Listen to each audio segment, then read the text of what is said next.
I'm going to bring in now QI researcher, CEO, and chief strategist, Danielle DiMartino Booth. I just, listen.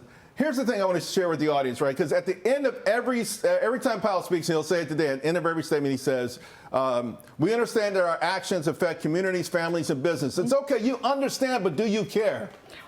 No, by the looks of this, since the era of quantitative easing started, the only entities that are cared for are the individuals running corporate America and not the individuals who work for them. This chart does not lie, Charles. And there's more of this that's come since 2009, which has increased this alligator jaw even further to the detriment of individuals who want to realize the American dream, as opposed to the people who they look up to and they say, oh my gosh, look, they have everything. Right. Well, what do? Like you said, we placate them. Take more credit, take some stimulus, enjoy it for just a minute, then we're going to take it back from you.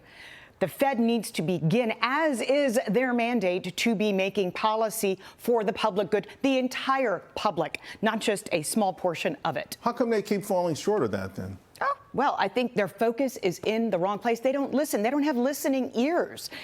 All of the soft data that they're disregarding is at the highest levels of people saying the unemployment rate's rising. It's not just we're worried about inflation anymore. In the latest surveys, Americans are saying we're worried that our incomes are declining, that we cannot keep up. Right. And these are cries for help, and the Fed is saying the labor market's solid. Right. You're imagining things. What about the action we saw overnight with China? I mean, I've lost track of how many stimulus plans they've had in the last year, Sure. right? They're always pulling out the bazooka.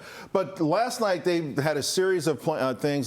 They cut all kinds of rates. They're putting $40 billion into their economy.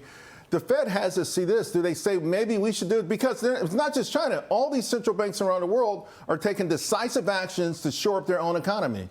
They are, and they should be right now. The global economy is slowing. Trade wars cause global trade to contract. So this is the time that the Fed should be easing monetary policy. If you're the biggest borrower in corporate America, interest rates are not even an issue. But if you're trying to borrow to buy a car or credit card loans, or if you're 40% of people using buy now, pay later to finance their groceries, right, that means that monetary policy is too tight. So another thing, you talk about the labor side, the inflation side. So remember a few years ago when Powell freaked out when that University of Michigan number came out, and I think the 1 year inflation expectation, it went through the roof. Yep. Well, I'm going to show the audience where they are now, because it is absolutely nuts where they are now. These inflation expectations have gone absolutely parabolic to a point where we know it's not going to happen. By the way, it's not just here. So expecting inflation, right? It's just not going to, it's just nowhere it's going to be anywhere near that.